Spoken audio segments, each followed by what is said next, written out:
Welcome to KL9 news. ఈ రోజు CPM party Jagadamba ఆధ్వర్యంలో KGH లో గుండె సంబంధిత శస్త్రచికిత్స యంత్ర పరికరం కోసం కలెక్టర్ ఆఫీస్, KGH జగదంబ చుట్టుపక్కల ప్రాంతాల్లో భిక్షాటన కార్యక్రమం నిర్వహించారు. కీలకమైన అత్యంత విలువైన 13.74 ఎకరాల భూముల్ని ప్రైవేటు విదేశీ సంస్థ లూలుకి రాష్ట్రంలో ఉన్నటువంటి టీడీపీ, జనసేన, బీజేపీ కూటమి అక్రమంగా కట్టబెట్టింది. ఈ అక్రమ కేటాయింపుల్ని తక్షణమే రద్దు చేయాలని, ఈ ప్రజల భూమిని ప్రజల కోసం, విశాఖపట్నం అభివృద్ధి కోసం వినియోగించాలని డిమాండ్ చేస్తూ సిపిఎం పార్టీ ఆధ్వర్యంలో ఈరోజు ఈ భూముల్లో నిరసన కార్యక్రమాలు చేపడుతూ ఉన్నాం. ఈ భూమి విలువ సుమారు 3,000 కోట్ల రూపాయలు.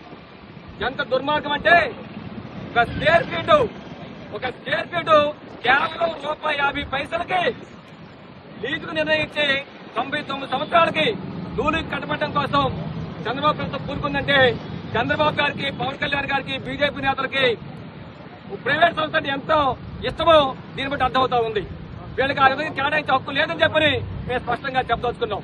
రెండో విషయం, ఈ భూములు సిఆర్జెడ్ పరిధిలో ఉన్నాయి.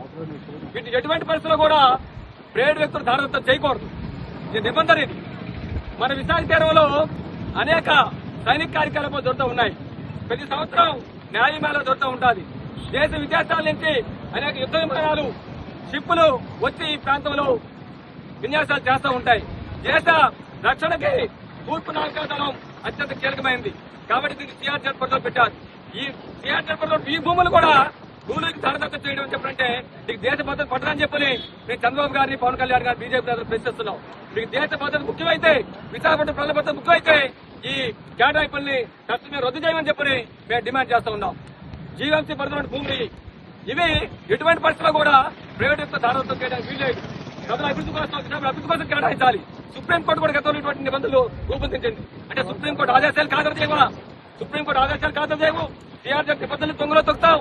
మొత్తం మీద ఒక విదేశీ ప్రైవేట్ సంస్థ లూలుకు మాత్రం నువ్వు ఈ భూములు కట్టబెట్టుకు కొనుక్కుంటావు అంటే ఖచ్చితంగా ఈ భూములు కేటాయింపు కనుక కుట్ర జరిగిందని చెప్పినది సిపిఎం పార్టీ భావిస్తూ ఉంది. కేంద్ర ప్రభుత్వం వెంటనే జోక్యం చేసుకుని దీని సమగ్రమైన దర్యాప్తు జరిపించాలని చెప్పి డిమాండ్ చేస్తున్నాం.